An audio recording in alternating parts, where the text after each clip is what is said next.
तो दोस्तों फाइनली आज हमारे साथ है ऑल न्यू Volkswagen T-Cross और आज हम डिटेल में बात करते हैं आपकी ऑल न्यू T-Cross के बारे में। यह नाम इंडिया में आपने सुना है और यहाँ पर एक अपडेट के साथ आया हुआ है। आपको समझाते हैं क्या ये गाड़ी है और कहीं ना कहीं इंडिया में जो आपको Volkswagen Tiguan मिलती है ये गाड़ी उससे कितना मेल खाती है। आप इंडिया में देखते हैं आपके पास जो Tiguan है 11.62 लाख रुपीज़ यानी कि करीब पौने 12 लाख रुपए एक शोरूम में वो गाड़ी आपको मिल रही है और कहीं ना कहीं टॉप एंड मॉडल आपको 19.46 लाख रुपीज़ कहीं आप देखें सेल्टॉस फेसलिफ्ट के टॉप मॉडल से कम कॉस्ट करता है। उसका पावरफुल टर्बो पेट्रोल का ऑप्शन भी, लेकिन गाड़ियों में कुछ कमियां भी है कुछ पॉजिटिव भी है, इसलिए दोनों बात करने वाले हैं। अब देखिए इस रिव्यू की शुरुआत करता हूं मैं इसी फंक्शन के साथ। यहाँ पर देखिए आपको देखने को मिलता है पावर टेलगेट का ऑप्शन। कहीं ना कहीं ये फंक्शन इंडिया में अभी इस सेगमेंट में नहीं आया हुआ है, जहाँ पर आप देखिए क्रेटा सेल्टॉस सारे फंक्शन दे रही है, लेकिन ये एक premium function company miss out करती है। साथ ही साथ अगर आप T-Cross को देखें तो ये गाड़ी का जो अपना बूट स्पेस है 385 लीटर्स का।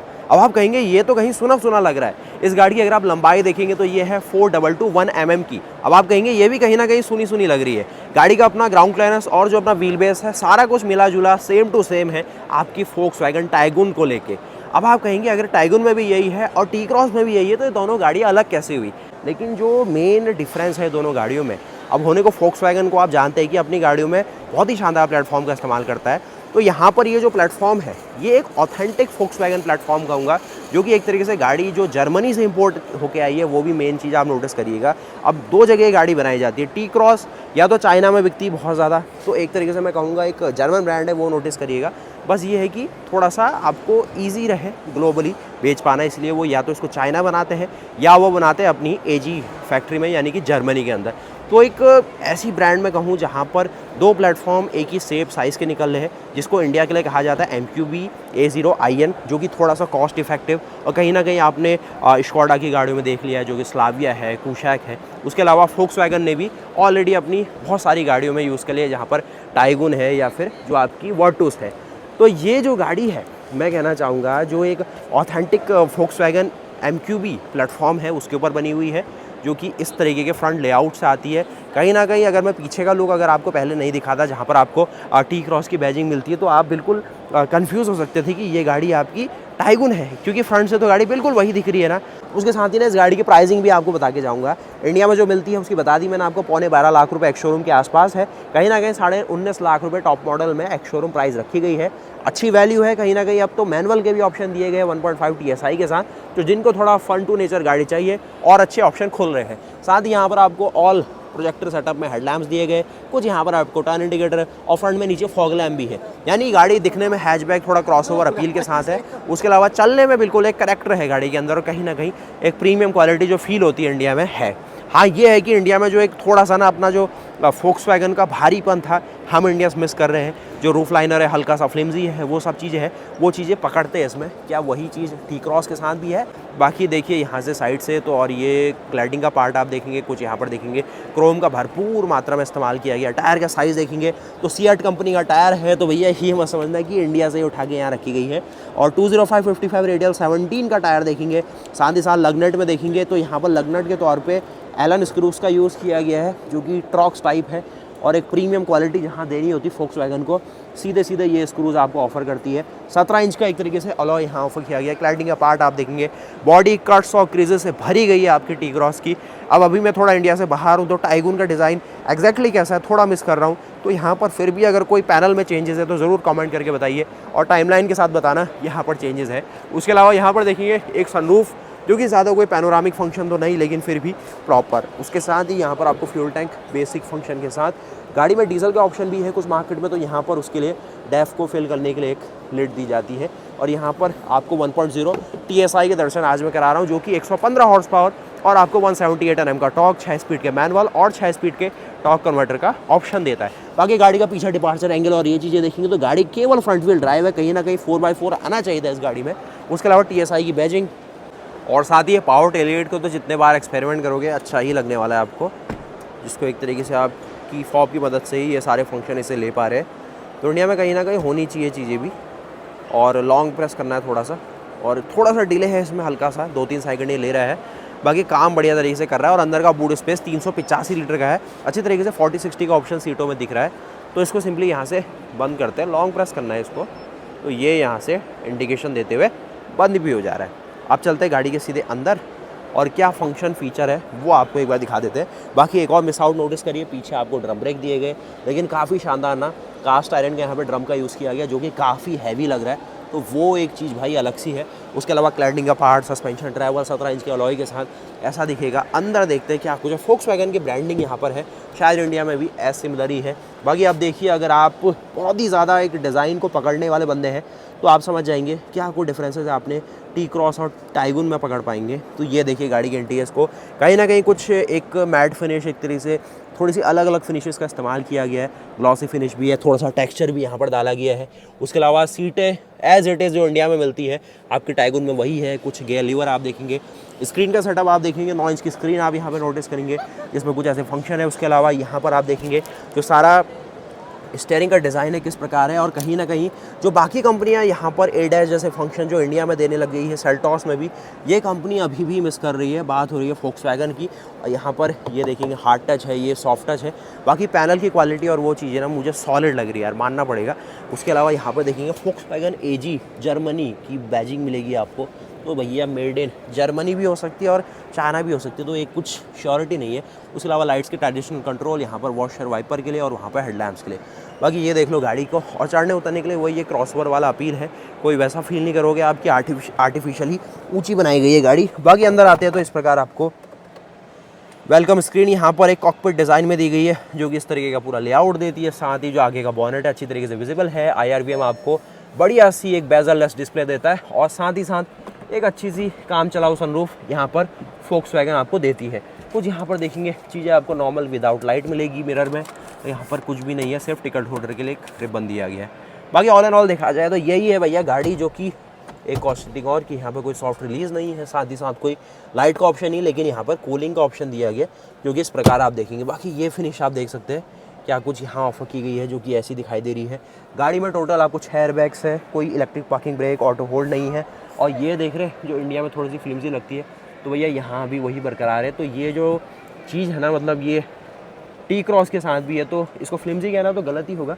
वैसे थोड़ा सा जो एक रूफ लाइनर है, एक स्टिफनेस जो लोग मांगते हैं, शायद वो माउंटिंग पॉइंट में थोड़ा इशू हो गया है डिज़ाइन टीम से।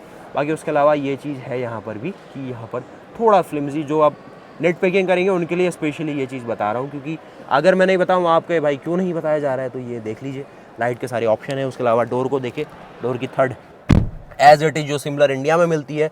बाकी गाड़ी कहीं ना कहीं 1.0 TSI के साथ आ रही है, तो 15 से 16 का माइलेज भी ये देती है। उसके अलावा इस प्रकार आपको यहाँ पर कुछ डिस्प्ले मिलेगी। अब यहाँ पर आज मैं हूँ, वहाँ पर लीटर पर 100 किलोमीटर का कैलकुलेशन करके इसने शो करना है 41 लीटर पर 100 किलोमीटर, यानी कि करीब 2-3 का माइलेज, जो कि सही नहीं है। उसके अलावा आप यहाँ पर देखेंगे ये कुछ इसका स्टीयरिंग और साथ ही साथ सही से लेआउट है। बाकी अपना हेडरूम शोल्डर रूम में कोई भी कमी नहीं कहूँगा, सही सा है। मतलब कहना ये चाहूँगा कि जो अपनी टाइगुन है वो मेड इन इंडिया कार है, फोक्सवैगन अपनी प्लांट में इंडिया में बना रही है। बाकी जो टी क्रॉस है वहाँ पर ये कहानी है कि थोड़ा सा जो इंटरनेशनल मार्केट है उसको ज़्यादा टारगेट किया जाता है, स्पेशली चाइना और जर्मनी की बात हो रही है। आज मैं इंडोनेशिया में हूँ, तो इंडोनेशिया मोटर शो में ये लोग चाहते तो इंडिया से भी इंपोर्ट कर सकते थे अपनी गाड़ियाँ मार्केट में बेचने के लिए। शायद इनको उतना ज़्यादा एक पैसे वाली बात नहीं बैठ रही है, और कहीं ना कहीं इंपोर्ट करना इनके लिए ईजी लग रहा है। बाकी यहाँ की जो जनता है वो ज़्यादा पैसा देने के लिए भी तैयार है। इस गाड़ी की कीमत यहाँ पर 27 लाख रुपये है टॉप मॉडल की, जहाँ इंडिया में 19.5 लाख रुपये में हमारा काम बन जाता है। तो कहीं ना कहीं 10 लाख रुपये, यानी कि अच्छा खासा 50% एक्स्ट्रा ये लोग इस गाड़ी के लिए पे कर रहे हैं। बाकी अंडरनीथ बात वही है कि प्लेटफॉर्म इसका MQB है, तो ऑथेंटिक जो प्लेटफॉर्म T-Roc यानी कि एक 30 लाख की गाड़ी में मिलता है, वही प्लेटफॉर्म इस गाड़ी में आया हुआ है, तो कहीं ना कहीं गलत भी नहीं कहूँगा। बाकी आप बताइए क्या अपना MQB A0 IN में कोई कमी है? वैसे कोई कमी नहीं है, स्कोडा ने अच्छे तरीके से उसका सारा राउंड अप दिया है। ग्लोबल एनकैप ने भी एक तरीके से वैलिडेट कर ही दिया है कि भाई 5 स्टार की सेफ्टी रेटिंग है। उसके अलावा ये जो पैनल है भैया, थोड़ा सा मुझे लगा कि कुछ अलग सी कलाकारी इसमें की गई है, थोड़ा फ्लिमजी भी ये लग रहा है मुझे। और साथ ही साथ यहाँ पर इनका 3 सिलेंडर का धड़कता हुआ इंजन मिलेगा, जो कि बनाता है 115 हॉर्स पावर, 178 Nm का टॉर्क। उसके साथ यहाँ पर आपको बैटरी का प्लेसमेंट है। बाकी ये टॉर्क कन्वर्टर ऑटोमेटिक दे रही है, नीचे प्रॉपर कवरिंग नहीं है। उसके साथ ही आपको कूलिंग का ऑप्शन दिया गया है, यहाँ पर कूलेंट के तौर पे कुछ क्लैडिंग है, कहीं कहीं पे प्लास्टिक को गायब किया गया है, बिल्कुल मेटल को ही छोड़ा गया है, जिससे एक तरीके से कॉस्ट कटिंग में काउंट कर देंगे। उसके अलावा बंद करने के लिए थोड़ा ऊपर से इसको छोड़ना पड़ता है और ये बिल्कुल बंद हो जाता है। फिट ऑफ फिनिश और जो पैनल गैप्स है बिल्कुल प्रॉपर लगी है गाड़ी के साथ। उसके अलावा गाड़ी की कीमत मैंने आपको बता दी, यहाँ पर करीब 27 लाख रुपए की ये गाड़ी है। और यहाँ पर देखेंगे जो गोल्फ है, ये सारी गाड़ियाँ हैं वो मैंने बनाई हैं। उसके अलावा बहुत ही बड़ी लाइनअप है यहाँ पर। अपनी मर्सिडीज़ देख लीजिए जो कि कुछ इस प्रकार लगने वाली है, A200 जो इंडिया में पसंद की जाती है। साथ ही साथ सिट्रॉन की पूरी लाइनअप, जहाँ पर C3 एयरक्रॉस की बातचीत भी हम करेंगे। बाकी गाड़ी में देख लेते हैं एक बार सेकंड रो सीट्स में क्या मिलता है। उसके अलावा जो अपनी टाइगुन है भाई, वो सही सा ऑप्शन है। बस यही है कि थोड़ा सा साइज़ में थोड़ी छोटी है, कहीं ना कहीं 4221 mm के साथ 100 mm यानी कि करीब 4 इंच कम लंबी हो जाती है आपकी क्रेटा सेल्टॉस के मुकाबले। पीछे आपको 5 लोगों के बैठने की स्पेस इतनी मिलेगी। जो सनरूफ है वो इस तरीके से विजिबल है। उसके अलावा पीछे का जो स्पेस है इतना आपको दिखेगा। यहाँ पर आप देखेंगे प्रॉपर एक 3 सीटर नहीं कहूँगा, लेकिन 2 सीटर के तौर पे कंपनी ने खुद भी इसको बनाया हुआ है, क्योंकि आप कुशनिंग से भी देख पाएंगे। उसके अलावा यहाँ पर हार्ड टच है, सॉफ्ट टच, हार्ड टच और नॉर्मल प्लास्टिक का इस्तेमाल करके फोक्सवैगन ने एक टी क्रॉस नाम की गाड़ी उतारी, जो कि एक तरह से कह सकते हैं कि कम्प्लीटली रीबैज ही है। Rebadge in the sense product में रीबैज है, किसी और कंपनी का नहीं उठाया हुआ है। और ये देखेंगे इसका पूरा डैशबोर्ड, जिसको पूरा वाइड एंगल में इस प्रकार देखा जा सकता है। ऊपर जो सनरूफ है ऐसी लगेगी। यहाँ पर AC वेंट के साथ आपको आर्मरेस्ट। ये जो प्लास्टिक मटेरियल है एक टिपिकल फोक्सवैगन जो देती थी उससे थोड़ा सा लाइट है। कहीं ना कहीं जो क्वालिटी मिस कर रही है फोक्सवैगन, इन्हीं सब चीज़ों में कस्टमर हमें बताते हैं। बाकी टाइप से ये फंक्शन। उसके अलावा यहाँ पर आप देखेंगे एक लेग रूम वाली बात होती है, तो स्पेस अच्छा है गाड़ी में, क्योंकि इसका जो व्हील बेस है वो भी 2600 mm से ज़्यादा है। तो ये रहा गाड़ी का अपना पूरा व्यू। उम्मीद है कि आपको वीडियो पसंद आई होगी। आप बताइए क्या लगा टी क्रॉस में खास, और क्या इस गाड़ी को इंडिया में आना चाहिए था। कहीं ना कहीं इस गाड़ी की बातचीत 2020 में चल रही थी, फिर उसके बाद 2021 के आसपास आपको गाड़ी मिल गई। उससे ज़्यादा खुशी की बात यह है कि ये जो टी क्रॉस है इसका भी एक अपडेट यूरोप में डेब्यू हो गया है, लॉन्च होने को रेडी है। कहीं ना कहीं मुझे जैसे ही मिलता है वो भी दिखाऊंगा, क्योंकि वो खास इसीलिए है क्योंकि ये जो अपनी टी क्रॉस है ये टाइगुन के ऊपर बेस है, और जो अपनी अभी टी क्रॉस एक तरीके से नए डिज़ाइन के साथ आ गई है उसके ऊपर बेस हो जाएगी टाइगुन। तो एक आगे एक पीछे ऐसे ही चलेगा, क्योंकि प्रोडक्ट तो एक तरीके से साइज़ सेम ही है। बस वही है मार्केट के हिसाब से थोड़ा और तड़का लगा के, थोड़ा और फीचर फंक्शन डाल के, क्योंकि प्लेटफॉर्म दोनों के अलग अलग चूज़ किए गए, बस फीचर फंक्शन में ही कंपनियां खेलेगी और वहीं पर अपना मार्केट उनका टारगेट हो जाएगा। तो वीडियो को लाइक करना, और नई वाली अगर आप टाइगुन देखना चाहते हैं बहुत जल्द आएगी। और अगर आप टाइगुन खरीदना भी चाहते हैं अगले 1 साल में, तो वेट कर लेना, जल्दीबाजी मत करना, क्योंकि नया वाला डिज़ाइन हल्का सा आपको जो मर्सिडीज़ है, सच बोलूँगा जो मर्सिडीज़ है कहीं ना कहीं इनकी एक तरीके से डिज़ाइन लैंग्वेज, आप अगर EQS सीरीज़ में जाएंगे तो वहीं से मुझे इंस्पिरेशन लगता हुआ मिलेगा। कहना नहीं चाहिए, क्योंकि कहीं ना कहीं अब दोनों ब्रांड की वर्किंग बिल्कुल अलग है, लेकिन अपनी एक थिंकिंग में कहूँ तो मर्सिडीज़ का ही एक हल्का सा डिज़ाइन अपनी नई वाली जो टी क्रॉस है ग्लोबली लॉन्च हुई है उसमें है। बाकी फोक्सवैगन ने ऑलरेडी उस डिज़ाइन के साथ काफ़ी गाड़ियाँ लॉन्च करी है, लेकिन जो ऑथेंटिक डिज़ाइन लगता है उसी के आसपास है। बाकी वीडियो को लाइक कर दीजिएगा, फिर चैनल को सब्सक्राइब कर दीजिए। बाकी उसके अलावा और कुछ है नहीं इस गाड़ी के बारे में बताने में, क्योंकि ये अपनी है वही देसी टाइगुन, बस प्लेटफॉर्म यहाँ पर ऑथेंटिक यूज़ हो गया फोक्सवैगन के द्वारा। बाकी उसके अलावा ये पूरी इनकी लाइनअप है जो कि मैंने आपको एक नज़र में दिखाई। ऑडी और फोक्सवैगन अभी यहाँ पर मर्ज हो गई है। थोड़ा सा फाइनेंशियल क्राइसिस है तो उससे निकलेंगे तो भाई फिर अलग अलग हो सकते हैं। इंजन ऑप्शन की सारी कहानी यहाँ पर 115 हॉर्स पावर, 178 Nm का टॉर्क, 1000 सीसी का इंजन जो यहाँ पर आपको 999 सीसी कैटेगरी में मिलेगा। यहाँ पर BS4 या फिर यूरो 4 ही चल रहा है। ऑटोमेटिक के साथ है, साथ ही 50 लीटर का फ्यूल टैंक, 385 लीटर का बूट स्पेस। उसके अलावा ये लंबाई, चौड़ाई और ऊंचाई के साथ सेगमेंट में सबसे अच्छा बूट स्पेस है फिलहाल इंडिया में इस गाड़ी का। और ये सारी कहानी टायरों की। तो उम्मीद है कि आपको वीडियो पसंद आई होगी। उसके अलावा बहुत ही बढ़िया शो है, काफ़ी हरी भरी यहाँ पर एक वाइब रखी गई है जिससे इको फ्रेंडली नेचर भी निकलता है। और ये जो एक देख रहे हैं आप, इनकी हॉट हैच जो कहीं ना कहीं हैचबैक सेगमेंट को लीड करती है, वो भी आपको दिखाते हैं। तो वीडियो को लाइक कर देना, चैनल को सब्सक्राइब कर देना। मिलते हैं ऐसी और नई वीडियोस के साथ, तब तक के लिए जय हिंद, जय भारत, वंदे मातरम, गुड बाय। नई टाइगुन ले रहे हो 1 साल के अंदर, अभी ले रहे हो तो ले लो, 1 साल के अंदर ले रहे हो तो थोड़ा रुक के लेना, अलग चीज़ मिलेगी और अच्छा डिज़ाइन लगेगा। तब तक के लिए गुड बाय।